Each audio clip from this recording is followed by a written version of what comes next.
Hasta hace unos 15 o 20 años atrás no sabíamos por qué algunas informaciones se nos borraban rápidamente y otras permanecían por mucho tiempo o para siempre en el recuerdo.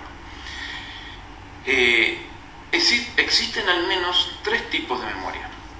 Cuando llega la información por la vía de los sentidos, llega a una memoria que se llama perceptual, ahí donde el cerebro apenas recuerda esa información entre 6 y 10 segundos. Pareciera una memoria que no es potente, pero es muy potente, a pesar de que puede grabar esos 10 segundos solamente. Pero ¿qué ocurre? Que el cerebro está recibiendo permanentemente información de todo tipo, y ahí en esta memoria la tarea es clasificar qué es importante y qué no, y qué toma y qué no toma, qué sigue y qué queda. Y es una memoria muy frágil, porque si en el momento en que entra una información, supónganse, me pica un mosquito, automáticamente el cerebro deja esa información y va y nos indica que tenemos que rascarnos. O sea, una memoria de muy corto plazo se llama memoria perceptual. Luego vendría la memoria que se denomina de corto plazo, donde nos permite retener entre 1 y 2 horas la información, y el cerebro en esta memoria acepta 7 elementos independientes, a no ser que esté muy entrenado y podría captar 10 elementos independientes. ¿Cómo logramos retener en la memoria de corto plazo? Por repetición. Cuando queremos aprender un número telefónico, repetimos y repetimos. Cuando queremos aprender una dirección o un nombre, repetimos. Pero ¿qué pasa? Si esto no se integra en otras unidades con sentido, ni se conecta con estructuras de información previamente guardadas, rápidamente se olvidan. O sea, tanto la memoria perceptual, que desaparece después de los 10 segundos, o como la memoria de corto plazo, al no estar relacionada con otras, con el tiempo se olvida. Y por último aparece lo que llamamos memoria a largo plazo. Esta es una memoria permanente y que difícilmente nos podamos olvidar. Y tenemos una capacidad infinita para guardar esa información. Se dice que es tanta la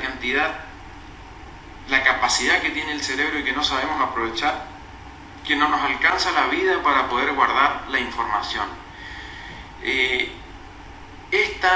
¿Cómo aparece? Esta aparece por asociación. Esto significa que si esa información logramos asociarla con algo que ya teníamos previamente, logramos que ese conocimiento, que ese aprendizaje nuevo quede en la memoria permanente, y cada vez que la necesitemos podamos recuperarla. Se dice que cuanto más zonas del cerebro activamos cuando estamos aprendiendo, más rendimiento tiene nuestro aprendizaje. Ahí pueden ver un estudio donde tiene escrito los rendimientos. Por ejemplo, cuando leemos tenemos un 10% de efectividad, y vemos que en la imagen qué zonas del cerebro comprometemos. A medida que más zonas del cerebro vamos comprometiendo, más rendimiento, o sea, más podemos recordar, más podemos aprender. Fíjense que leyendo un 10%, escuchando un 20%, observando un 30%, observando y escuchando crece a un 50%, exponiendo. Fíjense que cuando ustedes estudian y luego simulan o hacen una exposición, ahí mismo aprenden mucho más. Y en un 90%, cuando comparamos, relacionamos, procesamos, sistematizamos y exponemos. De manera que esto como herramienta para cuando vayan a estudiar, para poder aprender, sepan que cuanto más zonas del cerebro, cuando más entusiasmo, cuando más participamos, más fácil y más eficiente se hace el aprendizaje.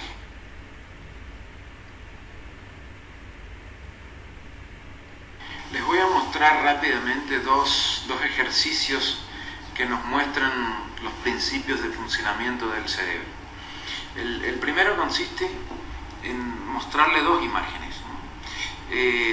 Se les muestra esta imagen que está en pantalla y se les pide que solamente la miren durante 30 segundos. Y luego de eso, que dibujen los objetos en el mismo orden y en el mismo tamaño en los que ven en la lámina. Al igual que en la primera imagen, con esta segunda imagen se les pide que solamente la miren durante 30 segundos y que luego dibujen los objetos que ven en la imagen. Al final se les pide que anoten y saquen los errores cometidos en los dos casos. El resultado de este ejercicio, cualquiera sea el grupo de personas que intervienen, siempre es el mismo, ¿no?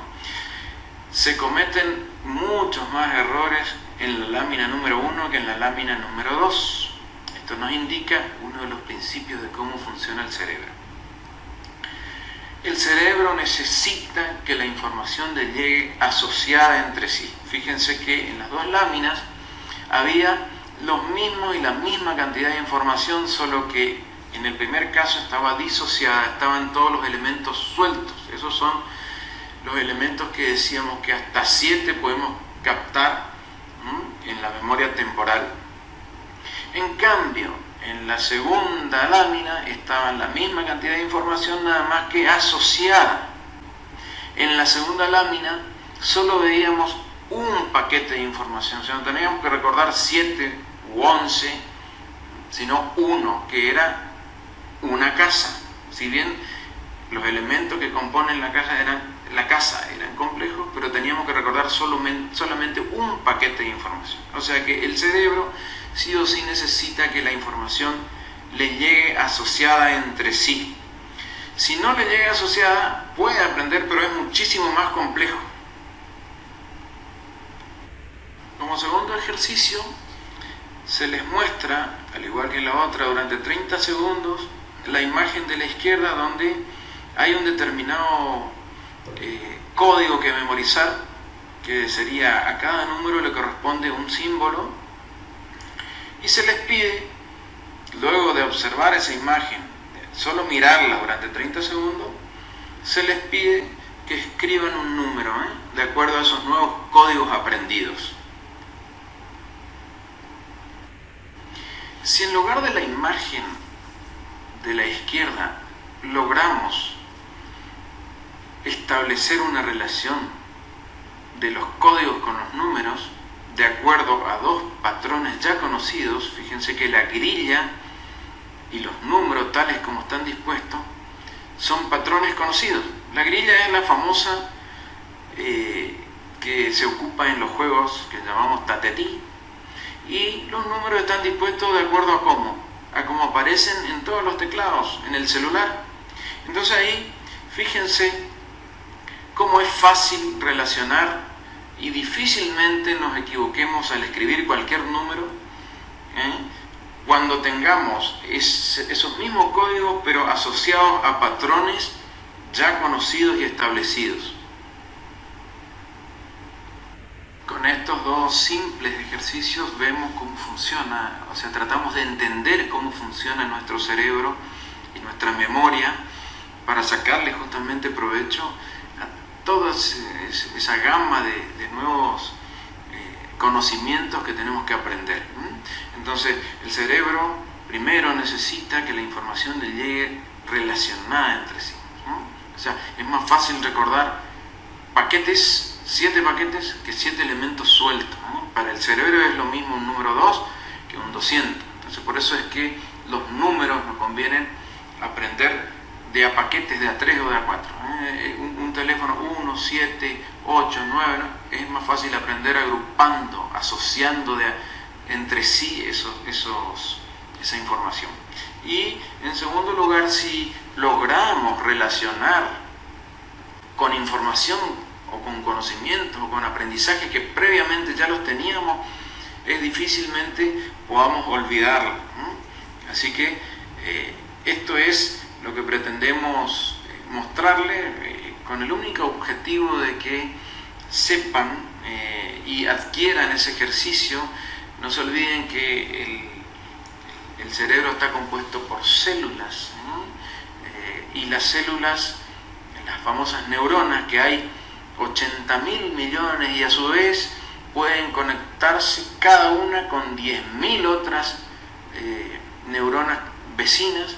O sea, toda esa infinita red de conexiones hacen que nuestro cerebro tenga una capacidad enorme de guardar información, solo que tenemos que ejercitarla y tenemos que conocer cómo funciona, simplemente para que conozcan que tienen una enorme cantidad de posibilidades y que tienen que ir aprendiendo y poniéndose a ejercitarlas.